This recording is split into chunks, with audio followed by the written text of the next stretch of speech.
Have you ever felt that there are works of art so powerful that it's impossible to understand why almost no one talks about them?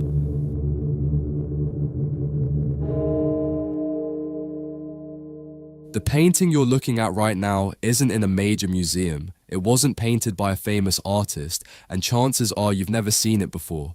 But when you do, you can't deny that something stops you, because you don't need context, or to know about art, or even understand the Bible.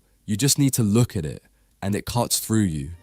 The painting is called The Mocking of Christ, and it was completed in 1880 by Carl Bloch, a Danish artist who dedicated much of his life to depicting scenes from the New Testament. And when I say depicting, I don't mean copying them or illustrating them like stories. I mean he turned them into living experiences, almost cinematic. Bloch was born in Copenhagen in 1834 and belonged to a generation of painters who still worked with invisible brushstrokes, dramatic shadows, and a level of precision we might call hyperrealism today. What's curious is that while he was highly respected in his country, and in fact many Danish churches still preserve his works as part of their visual worship, outside of Denmark, his name is barely known. This particular painting, The Mocking of Christ, is housed in a small chapel inside Frederiksborg Castle in Denmark. It's not one of those works displayed at the Louvre or the Prado. There are no crowds or tourists lining up to see it, but there should be. What it represents is one of the cruelest moments in the gospel story. Jesus, after being arrested, is mocked by Roman soldiers. They place a crown of thorns on his head, a red robe on his shoulders as if he were a king, and hand him a reed like a scepter. Not to honor him, but to humiliate him. They beat him, spit on him, laugh at him. It's a scene we've seen many times, in sculptures, in frescoes, even in films, but never, never like this. There is no overflowing blood, no frenzied crowd, just two figures, total darkness, and a sharp focus on that single moment of mockery and dignity. From a technical standpoint, The Mocking of Christ feels like a painting from another era, and not because it's old, but because Bloch paints as if he had inherited the brushes of Rembrandt or Caravaggio. That's not an exaggeration. His command of chiaroscuro is absolute. He doesn't use light just to illuminate, he uses it to tell the story. Look at the background. It's a black abyss, almost total. There's no architecture, no landscape, nothing to distract you. The scene floats in a kind of theatrical void, like we're watching a stage play with everything around it plunged into darkness. And in that void, the two figures emerge with almost sculptural precision. But there's something deeply unsettling about this scene, and it's not just because of what's happening inside the painting, it's because of what it provokes outside of it.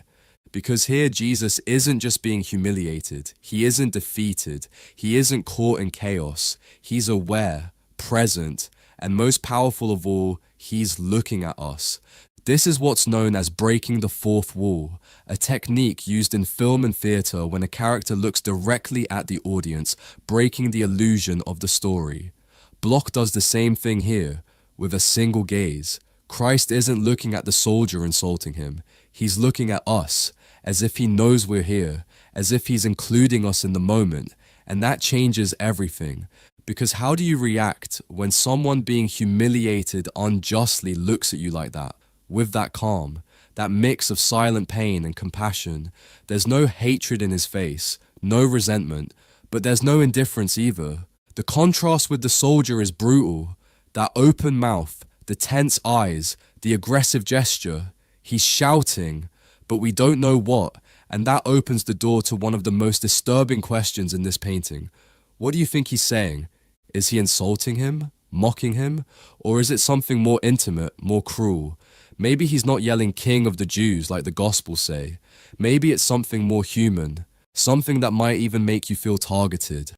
And this is where the big question arises. Why isn't this painting famous? Why doesn't The Mocking of Christ appear in art history books, in the world's most visited museums, or in the rankings of the greatest religious masterpieces of all time? The answer has nothing to do with quality, because we've already seen that in terms of technique, emotion, and depth, this painting stands shoulder to shoulder with any Caravaggio or Rubens. Instead, it has to do with something far more unforgiving: time and place. Carl Bloch was Danish, and while he was deeply respected in his own country, even admired by the King of Denmark himself, he didn't belong to the artistic power centers of his era. He wasn't Italian. He wasn't French. He wasn't part of the avant-garde movements shaping the future of European art. While the art world was shifting toward impressionism and modern experimentation, Bloch remained devoted to dramatic realism, and that left him outside the canon. But here's what's even more impressive. The Mocking of Christ wasn't a one-off masterpiece. It's part of a series of 23 monumental paintings commissioned directly by King Christian IX of Denmark. The king was so taken by Bloch's talent that he entrusted him with decorating the chapel of Frederiksborg Castle with scenes from the New Testament. This wasn't an accident, it was an official consecration, and yet, outside of Denmark, almost no one knows him. Maybe because he never had a major international exhibition, maybe because his work never entered the most influential private collections, or maybe simply because art, like history, has its own blind spots and injustices. But today, at least for a moment, we're giving him the place he deserves, because this painting shouldn't just be known, it should be taught.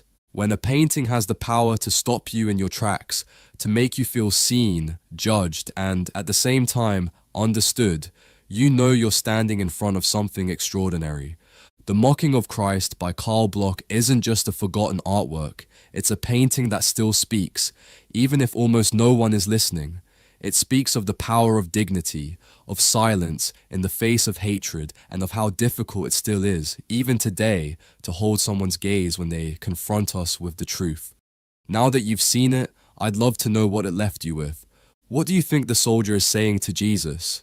Did you feel watched, uncomfortable, at peace, or maybe even guilty? Let me know in the comments. I'd love to read your interpretation. And if this painting moved you as much as it moved me, you can now have it in your own collection. The Mocking of Christ is available on our website, along with over 600 other carefully selected works. We offer free worldwide shipping, and we also have phone cases featuring reproductions of these unique pieces. By purchasing, you'll be directly supporting this channel and helping me continue to create content like this. The link will be in the description. Thank you for being here, and I'll see you in the next video.